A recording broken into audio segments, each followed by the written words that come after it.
Assalamualaikum warahmatullahi wabarakatuh. Perkenalkan, nama saya Reza Arnita. Sebelum kita membahas tentang proklamasi terlebih dahulu, mari kita ingat kembali apa yang terjadi pada peristiwa proklamasi kemerdekaan Indonesia. Ternyata proklamasi kemerdekaan negara Indonesia berawal dari tentara Jepang yang secara resmi menyerah tanpa syarat kepada sekutu pada tanggal 15 Agustus 1945. Mengetahui hal ini, para pemuda berpikir negara Indonesia sedang mengalami kekosongan kekuasaan yang saat itu dipegang oleh Jepang. Kemudian para pemuda ini mendesak golongan tua untuk memproklamasikan kemerdekaan. Namun apa yang terjadi? Ternyata Insinyur Soekarno menolak dengan tegas untuk proklamasikan kemerdekaan saat itu dengan alasan sebagai tanggung jawabnya dia sebagai ketua PPKI atau Panitia Persiapan Kemerdekaan Indonesia. Namun hal ini tidak menyurutkan tekad dari para pemuda. Akhirnya mereka menculik Soekarno dan Hatta, mengamankannya di Rengas Dengklok dengan tujuan agar jauh dari pengaruh Jepang. Setelah peristiwa Rengas Dengklok ini, kemudian rombongan Soekarno dibawa oleh Ahmad Subarjo kembali ke Jakarta. Di Jakarta mereka menuju ke rumah Nishimura untuk menyampaikan rencana persiapan pelaksanaan kemerdekaan Indonesia. Namun ternyata Nishimura menolak dengan alasan sudah mendapat perintah dari sekutu untuk tidak mengubah status keadaan Indonesia. Mengetahui hal ini, maka Insinyur Soekarno menyimpulkan tidak mungkin Indonesia itu meminta bantuan Jepang. Akhirnya rombongan pergi menuju ke rumah Laksamana Maeda untuk merumuskan teks proklamasi. Rumah ini dipilih karena dianggap aman dari gangguan darat Jepang pada saat itu. Namun di rumah Laksamana Maeda ini, sang Laksamana ternyata tidak hadir, tetapi digantikan oleh Miyoshi Sudiro dan BM Dia. Menyaksikan Soekarno, Hatta, dan Ahmad Subarjo membahas perumusan naskah proklamasi. Pembuatan naskah proklamasi ini selesai pada pukul 4 dini hari dengan beberapa perubahan yang telah disetujui. Naskah kemudian diserahkan kepada Sayuti Melik untuk melakukan pengetikan.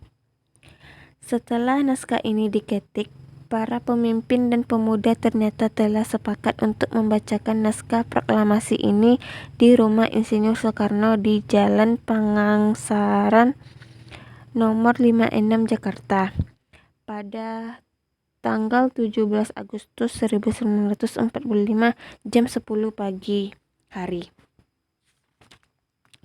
Masyarakat mengetahui kegiatan pembacaan proklamasi tersebut melalui pamflet yang disebar oleh para pemuda. Diperkirakan rakyat yang hadir pada saat itu ada sekitar 1.000 orang.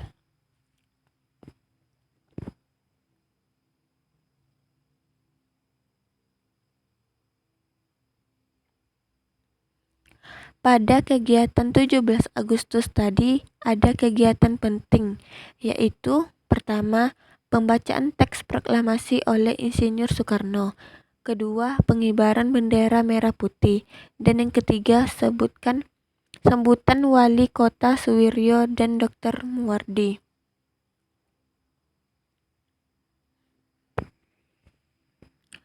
Tokoh penting proklamasi kemerdekaan.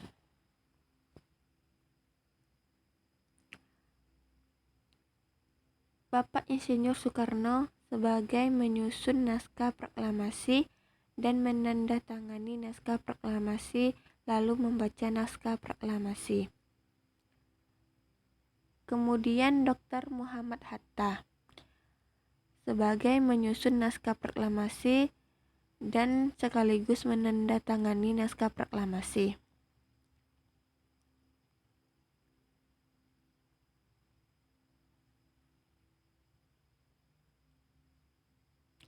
Ahmad Subarjo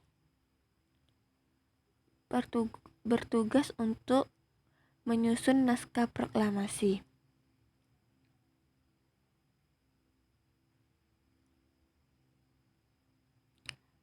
Sayuti Melik mengetik naskah proklamasi. Dan Ibu Fatmawati menjahit bendera merah putih. Abdul Latif bertugas untuk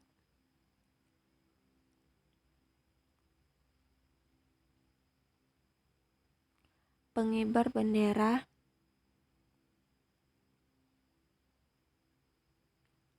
Sedangkan Syahrudin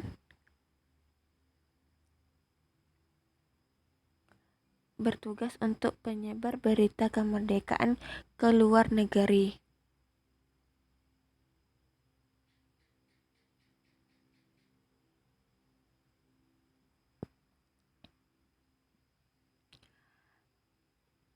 BM dia sebagai mengabarkan kemerdekaan di dalam negeri.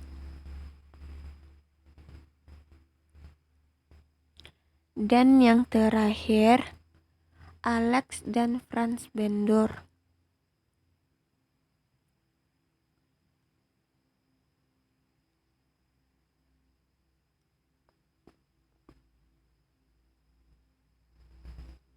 sebagai fotografer saat proklamasi.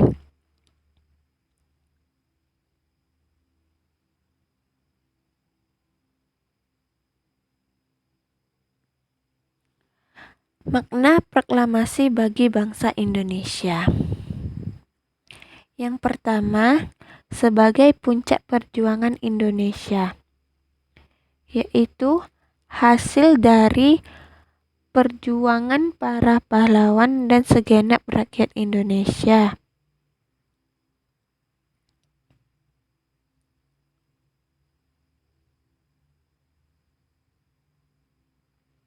Yang kedua, pengakuan kepada dunia luar dengan proklamasi, maka Indonesia menyatakan kepada negara lain bahwa Indonesia itu sudah merdeka.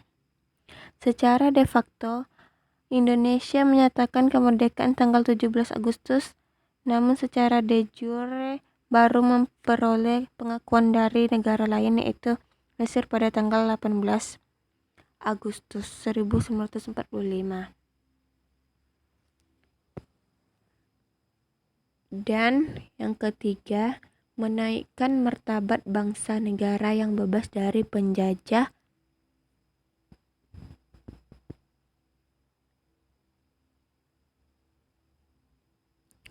Yang keempat, sebagai tonggak negara Indonesia, penanda bahwa berdirinya NKRI.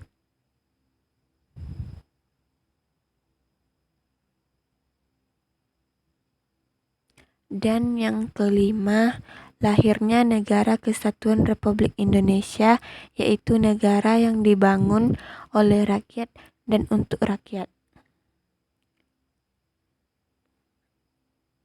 Demikian tadi pembahasan mengenai makna proklamasi bagi bangsa Indonesia. Semoga bermanfaat dan sekian terima kasih. Assalamualaikum warahmatullahi wabarakatuh.